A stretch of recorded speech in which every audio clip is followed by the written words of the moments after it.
নমস্কার বন্ধুরা, আশা করা যায় তোমরা প্রত্যেকেই ভালো আছো এবং আমিও ভালো আছি। আজকের আলোচ্য বিষয় বিএসএনএল এর তরফ থেকে নতুন চাকরির ভ্যাকেন্সি প্রকাশিত হয়েছে। মাধ্যমিক কিংবা উচ্চ মাধ্যমিক পাশ করে থাকো এবং একটি চাকরি খুঁজছো, অবশ্যই কিন্তু এই চাকরিটিতে তোমরা অ্যাপ্লাই কিংবা আবেদন করতেই পারো। তো বন্ধুরা, এখানে কিন্তু পশ্চিমবঙ্গের 23টি জেলা থেকেও কিন্তু আবেদন করতে পারবে, গ্রাম কিংবা শহর ইত্যাদি জায়গা থেকে আবেদন করতে পারবে। তো এখানে আরও একটি তথ্য জানিয়ে দিই, চ্যানেলে প্রথমবার হয়ে থাকলে অবশ্যই চ্যানেলটিকে সাবস্ক্রাইব করে রেখো এবং তোমাদের গ্রুপ কিংবা বন্ধুবান্ধবদের মাঝে এ সংক্রান্ত বিষয় জানাতে কিন্তু একদমই ভুলবে না।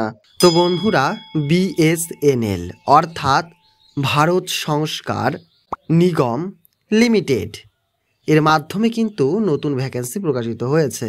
এরপর তোমরা এখানে দেখতে পাচ্ছ পদের নাম জুনিয়র টেলিকম অফিসার। এরপরের দ্বিতীয় পোস্টটি তোমাদের সামনে যেটি রাখা হয়েছে তোমরা দেখতেই পাচ্ছ টেকনিশিয়ান, অ্যাসিস্ট্যান্ট, ক্লার্ক, হেল্পার এবং এছাড়াও কিন্তু এখানে তোমরা পেয়ে যাবে স্টেনো অর্থাৎ স্টেনোগ্রাফার, এরপর অফিসার। তো যাই হোক, বেশ অনেকগুলি কিন্তু চাকরির ভ্যাকেন্সি প্রকাশিত হয়েছে বিভিন্ন পোস্টে। তো অবশ্যই তোমরা কিন্তু আবেদনটি করে ফেলো। তো এরপর আমরা নিচের দিকে স্ক্রোল করলে দেখতে পাবো এখানে কিন্তু তোমাদের আবেদন করতে হবে শুধুমাত্র অনলাইনের মাধ্যমে, কোনো প্রকারের অফলাইনের কিন্তু ব্যবস্থা নেই। সম্পূর্ণ কিন্তু তোমাদের অনলাইনের মাধ্যমে আবেদনটি করতে হবে এবং এখানে কিন্তু সারা ভারতবর্ষ থেকে তোমরা এখানে আবেদন করতে পারবে এবং চাকরিটিও কিন্তু তোমরা পেয়ে যেতে পারো।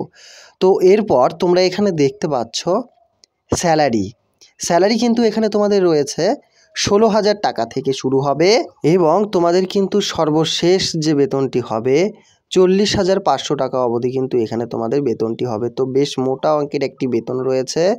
তো অবশ্যই তোমরা কিন্তু এখানে আবেদনটি করতেই পারো। তো বন্ধুরা, বুঝতে কোনো রকম অসুবিধা হলে তো অবশ্যই তোমরা আমাদেরকে কমেন্টের আকারে জানিয়ে দেবে। চলো এরপরে দেখে নেওয়া যাক এজ লিমিট। এখানে কিন্তু তোমাদের এজটি ধরা হবে 18 বছর বয়স থেকে 45 বছর বয়স হলে অবশ্যই তোমরা কিন্তু এখানে আবেদন করতে পারবে এবং এসসি এসটি ওবিসিরা এখানে কিন্তু 5 বছর এবং 3 বছরের বয়সের ছাড় পেয়ে যাবে অন্যান্য সরকারি কিংবা বেসরকারি চাকরির মতোই। তো অবশ্যই আবেদন করতে কিন্তু একদমই ভুলবে না। এরপর তোমরা এখানে দেখতে পাচ্ছ শিক্ষাগত যোগ্যতা। আমরা পূর্বেই জানিয়ে দিয়েছিলাম যে এখানে কিন্তু মাধ্যমিক কিংবা উচ্চ মাধ্যমিক পাস শিক্ষাগত যোগ্যতা থেকে থাকলেই কিন্তু এখানে তোমরা আবেদন করতে পারবে। তো এরপর তোমরা এখানে দেখতে পাচ্ছ নিচে অ্যাপ্লাই লিঙ্ক, অর্থাৎ এখানে তোমরা নোটিফিকেশন সহ সমস্ত প্রকারের তথ্য কিন্তু পেয়ে যাবে। ঠিক আছে, চাকরির এই আপডেটটি অবশ্যই তোমাদের উপকারে আসবে। অবশ্যই তোমাদের বন্ধু কিংবা গ্রুপে শেয়ার করে দিতে একদমই ভুলবে না। তো বন্ধুরা, আজকের এই ভিডিওটি এতখানি। নেক্সট দিন আবারও একটি এইরকমই সরকারি চাকরির আপডেট নিয়ে আসবো।